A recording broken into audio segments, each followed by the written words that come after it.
श्री बृहस्पतिवार व्रत कथा। राधे राधे मित्रों, भारतवर्ष में एक प्रतापी और दानी राजा राज्य करता था। वह नित्य गरीबों और ब्राह्मणों की सहायता करता था। यह बात उसकी रानी को अच्छी नहीं लगती थी। वह ना ही गरीबों को दान देती थी, ना ही भगवान का पूजन करती थी और राजा को भी दान देने से मना किया करती थी। एक दिन राजा शिकार खेलने वन को गए हुए थे तो रानी महल में अकेली थी। उसी समय बृहस्पति देव साधु वेश में राजा के महल में भिक्षा के लिए गए और भिक्षा मांगी। रानी ने भिक्षा देने से इनकार किया और कहा, हे साधु महाराज, मैं तो दान पुण्य से तंग आ गई हूँ। मेरा पति सारा धन लुटाते रहते हैं। मेरी इच्छा है कि हमारा धन नष्ट हो जाए, फिर न रहेगा बांस, न बजेगी बांसुरी। साधु ने कहा, देवी तुम तो बड़ी विचित्र हो। धन संतान तो सभी चाहते हैं, पुत्र और लक्ष्मी तो पापी के घर भी होने चाहिए। यदि तुम्हारे पास अधिक धन है तो भूखे को भोजन दो, प्यासों के लिए प्याऊ बनवाओ, मुसाफिरों के लिए धर्मशालाएं खुलवाओ। जो निर्धन अपनी कुंवारी कन्याओं का विवाह नहीं कर सकते, उनका विवाह करा दो। ऐसे और कई काम हैं जिनके करने से तुम्हारा यश लोक परलोक में फैलेगा। परंतु रानी पर उपदेश का कोई प्रभाव ना पड़ा। वह बोली, महाराज आप मुझे कुछ ना समझाएं। मैं ऐसा धन नहीं चाहती जो हर जगह बांटती फिरूं। साधु ने उत्तर दिया, यदि तुम्हारी ऐसी इच्छा है तो तथास्तु। तुम ऐसा करना कि बृहस्पतिवार को घर लीपकर पीली मिट्टी से अपना सिर धोकर स्नान करना, बत्ती चढ़ाकर कपड़े धोना। ऐसा करने से आपका सारा धन नष्ट हो जाएगा। इतना कहकर वह साधु महाराज वहाँ से आलोप हो गए। साधु के अनुसार कई बातों को पूरी करते हुए रानी को केवल 3 बृहस्पतिवार ही बीते थे कि उनकी सारी संपत्ति नष्ट हो गई। भोजन के लिए राजा का परिवार तरसने लगा। तब एक दिन राजा ने रानी से बोला कि हे रानी, तुम यहीं रहो, मैं दूसरे देश को जाता हूँ, क्योंकि यहाँ पर सभी लोग मुझे जानती हैं, इसलिए मैं कोई छोटा कार्य नहीं कर सकता। ऐसा कहकर राजा परदेश चला गया। वहाँ वह जंगल से लकड़ी काट कर लाता और शहर में बेचता। इस तरह वह अपना जीवन व्यतीत करने लगा। इधर राजा के परदेश जाते ही रानी और दासी दुखी रहने लगी। एक बार जब रानी और दासी को 7 दिन तक बिना भोजन के रहना पड़ा तो रानी ने अपनी दासी से कहा, हे दासी, पास ही के नगर में मेरी बहन रहती है, वह बड़ी धनवान है। तू उसके पास जा और कुछ ले आ, ताकि थोड़ी बहुत गुजर बसर हो जाए। दासी रानी की बहन के पास गई। उस दिन गुरुवार था और रानी की बहन उस समय बृहस्पतिवार व्रत की कथा सुन रही थी। दासी ने रानी की बहन को अपनी रानी का संदेश दिया, लेकिन रानी की बड़ी बहन ने कोई उत्तर नहीं दिया। जब दासी को रानी की बहन से कोई उत्तर नहीं मिला तो वह बहुत दुखी हुई और उसे क्रोध भी आया। दासी ने वापस आकर रानी को सारी बात बता दी। सुनकर रानी ने अपने भाग्य को कोसा। उधर रानी की बहन ने सोचा कि मेरी बहन की दासी आई थी, परंतु मैं उससे नहीं बोली, इससे वह बहुत दुखी हुई होगी। कथा सुनकर और पूजन समाप्त करके वह अपनी बहन के घर आई और कहने लगी, हे बहन, मैं बृहस्पतिवार का व्रत कर रही थी। तुम्हारी दासी मेरे घर आई थी, परंतु जब तक कथा होती है तब तक ना तो उठते हैं और ना ही बोलती हैं, इसलिए मैं नहीं बोली। कहो दासी क्यों गई थी? रानी बोली, बहन तुमसे क्या छिपाऊं, हमारे घर में खाने तक को अनाज नहीं था। ऐसा कहते कहते रानी की आंखें भर आई। उसने दासी समेत पिछले 7 दिनों से भूखे रहने तक की बात अपनी बहन को विस्तार पूर्वक सुना दी। रानी की बहन बोली, देखो बहन, भगवान बृहस्पति देव सबकी मनोकामना को पूर्ण करते हैं। देखो, शायद तुम्हारे घर में अनाज रखा हो। पहले तो रानी को विश्वास नहीं हुआ, पर बहन के आग्रह करने पर उसने अपनी दासी को अंदर भेजा तो उसे सचमुच अनाज से भरा एक घड़ा मिल गया। यह देखकर दासी को बड़ी हैरानी हुई। दासी रानी से कहने लगी, हे रानी, जब हमको भोजन नहीं मिलता तो हम व्रत ही तो करती हैं, इसलिए क्यों ना इनसे व्रत और कथा की विधि पूछ ली जाए ताकि हम भी व्रत कर सकें। तब रानी ने अपनी बहन से बृहस्पतिवार व्रत के बारे में पूछा।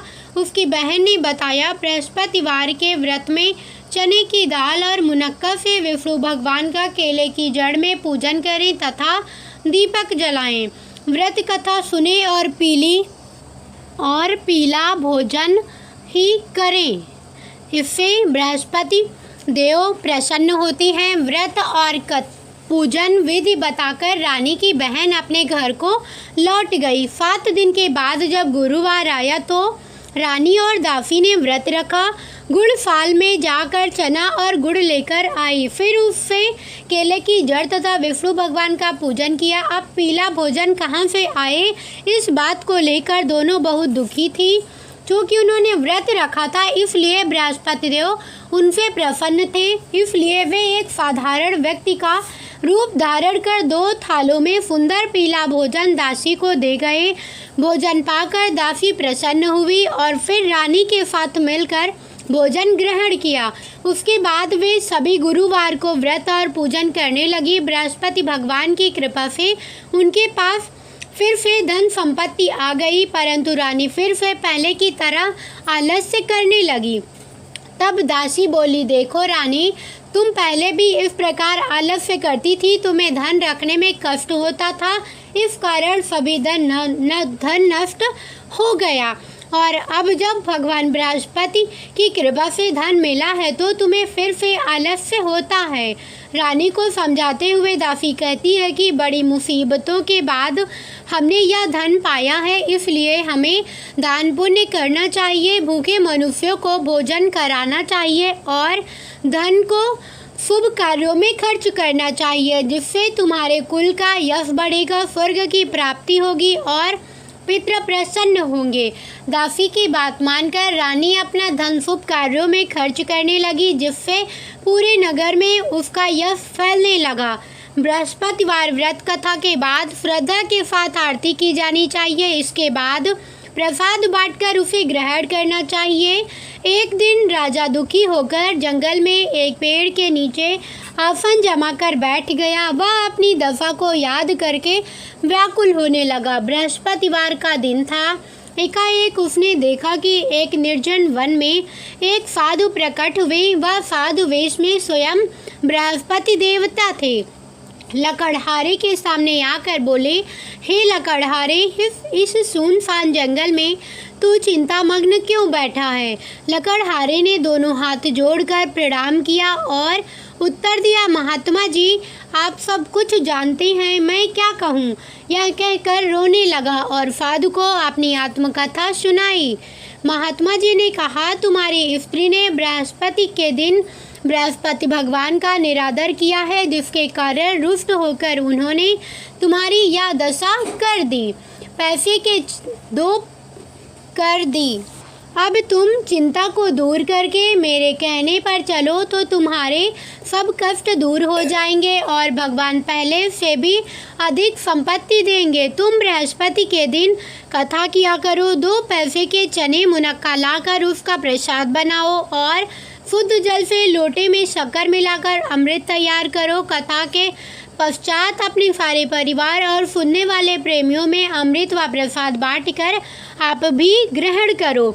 ऐसा करने से भगवान सब मनोकामनाएं पूरी करेंगे। साधु के ऐसे वचन सुनकर लकड़हारा बोला, हे प्रभु, मुझे लकड़ी बेचकर इतना पैसा नहीं मिलता जिसे भोजन के उपरांत कुछ बचा सकूं। मैंने रात्रि में अपने स्त्री को व्याकुल देखा है, मेरे पास कुछ भी नहीं जिससे मैं उसकी खबर मंगा सकूं। साधु ने कहा, हे लकड़हारे, तुम किसी बात की चिंता मत करो। बृहस्पति के दिन तुम रोजाना की तरह लकड़ियां लेकर शहर को जाओ। तुमको रोज से दुगना धन प्राप्त होगा, जिससे तुम भली भांति भोजन कर लोगे तथा बृहस्पति की पूजा का सामान भी आ जाएगा। इतना कहकर साधु अंतर्ध्यान हो गए। धीरे धीरे समय व्यतीत होने पर फिर वही बृहस्पतिवार का दिन आया। लकड़हारा जंगल से लकड़ी काटकर किसी शहर में बेचने गया। उसे उस दिन से अधिक पैसा मिला। राजा ने चना गुड़ आदि लाकर गुरुवार का व्रत किया। उस दिन से उसके सभी क्लेश दूर हुए, परंतु जब दोबारा गुरुवार का दिन आया तो बृहस्पतिवार का व्रत करना भूल गया। इस कारण बृहस्पति भगवान नाराज हो गए। उस दिन उस नगर के राजा ने विशाल यज्ञ का आयोजन किया तथा शहर में यह घोषणा करा दी कि कोई भी मनुष्य अपने घर में भोजन न बनावे, न आग जलावे। समस्त जनता में मेरे यहाँ भोजन करने आवे। इस आज्ञा को जो ना मानेगा उसे फांसी की सजा दी जाएगी। इस तरह की घोषणा संपूर्ण नगर में करवा दी गई। राजा की आज्ञा अनुसार शहर के सभी लोग भोजन करने गए, लेकिन लकड़हारा कुछ देर से पहुंचा, इसलिए राजा उसको अपने साथ घर ले गए और ले जाकर भोजन करा रहे थे तो रानी की दृष्टि उस खूंटी पर पड़ी जिस पर उसका हार लटका हुआ था। वह वहां पर दिखाई नहीं दिया। रानी ने निश्चय किया कि मेरा हार इस मनुष्य ने चुरा लिया है। उसी समय सिपाहियों को बुलाकर उसको कारागार में डलवा दिया। जब लकड़हारा कारागार में पड़ गया और बहुत दुखी होकर विचार करने लगा कि न जाने कौन से पूर्व जन्म के कर्म से मुझे यह दुख प्राप्त हुआ है, और उसी साधु को याद करने लगा जो कि जंगल में मिला था। उसी समय तत्काल बृहस्पति देव साधु के रूप में प्रकट हुए और उसकी दशा को देखकर कहने लगे, अरे मूर्ख, तूने बृहस्पति देव की कथा नहीं करी, इस कारण तुझे दुख प्राप्त हुआ है। अब चिंता मत कर, बृहस्पतिवार के दिन कारागार के दरवाजे पर 4 पैसे पड़े मिलेंगे। उनसे तू बृहस्पति देव की पूजा करना, तेरे सभी कष्ट दूर हो जाएंगे। बृहस्पति के दिन उसे 4 पैसे मिले। लकड़हारे ने कथा कही। उसी रात्रि को बृहस्पति देव ने उस नगर के राजा को स्वप्न में कहा, हे राजा, तुमने जिस आदमी को कारागार में बंद कर दिया है वह निर्दोष है, वह राजा है, उसे छोड़ देना। रानी का हार उसी खूंटी पर लटका है। अगर तू ऐसा नहीं करेगा तो मैं तेरे राज्य को नष्ट कर दूंगा। इस तरह रात्रि के स्वप्न को देखकर राजा प्रातः काल उठा और खूंटी पर हार देखकर लकड़हारे को बुलाकर क्षमा मांगी तथा लकड़हारे को योग्य सुंदर वस्त्र आभूषण देकर विदा कर दिया। बृहस्पति देव की आज्ञानुसार लकड़हारा अपने नगर को चल दिया। राजा जब अपने नगर के निकट पहुंचा तो उसे बड़ा आश्चर्य हुआ। नगर में पहले से अधिक बाग, तालाब, कुएं तथा बहुत सी धर्मशाला, मंदिर आदि बन गए हैं। राजा ने पूछा, यह किसका बाग और धर्मशाला है? तब नगर के सब लोग कहने लगे, यह सब रानी और बांदी के हैं। तो राजा को आश्चर्य हुआ और गुस्सा भी आया। जब रानी ने यह खबर सुनी कि राजा आ रहे हैं तो उन्होंने बांदी से कहा कि हे दासी, देख, राजा हमको कितनी बुरी हालत में छोड़ गए थे। हमारी ऐसी हालत देखकर वह लौट ना जाए, इसलिए तू दरवाजे पर खड़ी हो जा। आज्ञानुसार दासी दरवाजे पर खड़ी हो गई। राजा आए तो उन्हें अपने साथ लिवा लाई। तब राजा ने क्रोध करके अपनी रानी से पूछा कि यह धन तुम्हें कैसे प्राप्त हुआ है? तब उन्होंने कहा, हमें यह सब धन बृहस्पति देव के इस व्रत के प्रभाव से प्राप्त हुआ है। राजा ने निश्चय किया कि 7 रोज बाद तो सभी बृहस्पति देव का पूजन करते हैं, परंतु मैं प्रतिदिन दिन में 3 बार कहानी तथा रोज व्रत किया करूँगा। अब हर समय राजा के दुपट्टे में चने की दाल बंधी रहती तथा दिन में 3 बार कहानी कहता। एक रोज राजा ने विचार किया कि चलो अपनी बहन के यहाँ हो आवे। इस तरह निश्चय कर राजा घोड़े पर सवार हो अपनी बहन के यहाँ को चलने लगा। मार्ग में उसने देखा कि कुछ आदमी एक मुर्दे को ले जा रहे थे। उन्हें रोककर राजा कहने लगा, अरे भाइयों, मेरे बृहस्पति देव की कथा सुन लो। वे बोले, लो, हमारा तो आदमी मर गया है, इसको अपनी कथा की पड़ी है। परंतु कुछ आदमी बोले, अच्छा कहो, हम तुम्हारी कथा भी सुनेंगे। राजा ने दाल निकाली और जब कथा आधी हुई थी कि मुर्दा हिलने लग गया, और जब कथा समाप्त हो गई तो राम राम करके मनु से उठकर बैठ गया। आगे मार्ग में उसे एक किसान खेत में हल चलाता मिला। राजा ने उसे देख और उसे बोले, अरे भैया, तुम मेरे बृहस्पतिवार की कथा सुन लो। किसान बोला, जब तक मैं तेरी कथा सुनूंगा, तब तक 4 हरैया जोत लूँगा।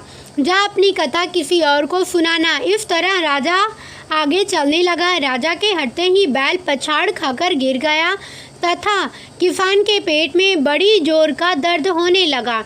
उस समय उसकी माँ रोटी लेकर आई। उसने जब यह देखा तो अपने पुत्र से सब हाल पूछा और बेटे ने सभी हाल कह दिया। तो बुढ़िया दौड़ी दौड़ी उस घुड़सवार के पास गई और उससे बोली कि मैं तेरी कथा सुनूंगी, तू अपनी कथा मेरे खेत पर चलकर ही कहना। राजा ने बुढ़िया के खेत पर जाकर कथा कही, जिसके सुनते ही वह बैल उठ खड़ा हुआ तथा किसान के पेट का दर्द भी बंद हो गया। राजा अपनी बहन के घर पहुंचा। बहन ने भाई की खूब मेहमानी की। दूसरे रोज प्रातःकाल राजा जगा तो वह देखने लगा कि सब लोग भोजन कर रहे हैं। राजा ने अपनी बहन से कहा, ऐसा कोई मनुष्य है जिसने भोजन नहीं किया हो, मेरी बृहस्पतिवार की कथा सुन ले। बहन बोली, हे भैया, यह देव ऐसा ही है कि पहले यहाँ लोग भोजन करते हैं, बाद में अन्य काम करते हैं।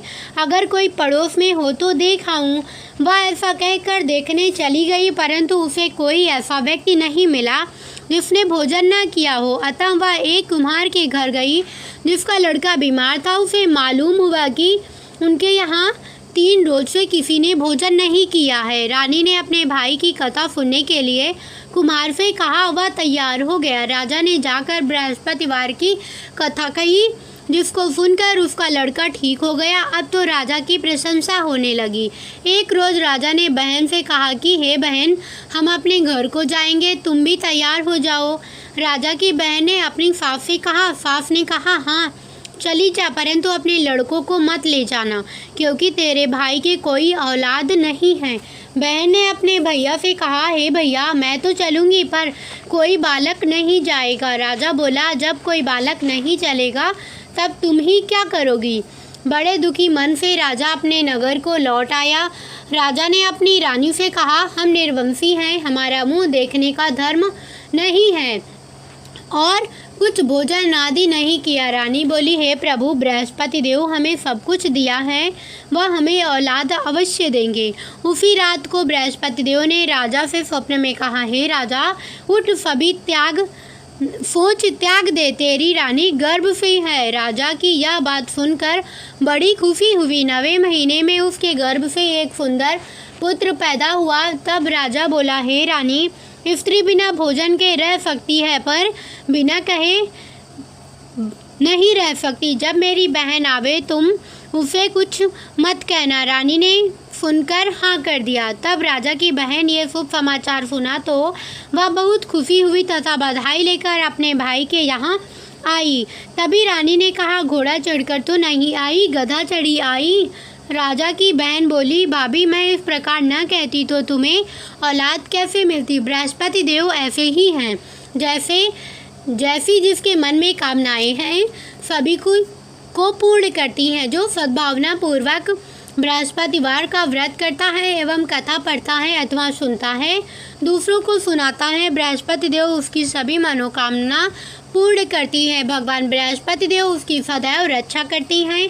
संसार में जो मनुष्य सद्भावना से भगवान जी का पूजन व्रत सच्चे हृदय से करती हैं तो उनकी सभी मनोकामनाएं पूर्ण करती हैं।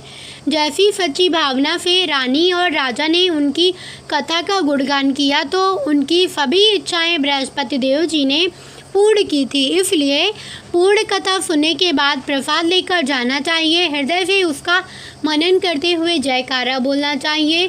बोलो बृहस्पति देव की जय, भगवान विष्णु की जय। कैसी लगी वीडियो कमेंट करके बताना। साथ ही वीडियो को लाइक, चैनल को सब्सक्राइब करके कमेंट में विष्णु भगवान की जय ज़रूर लिखना और अपने मित्रों संबंधियों के साथ शेयर करना। धन्यवाद।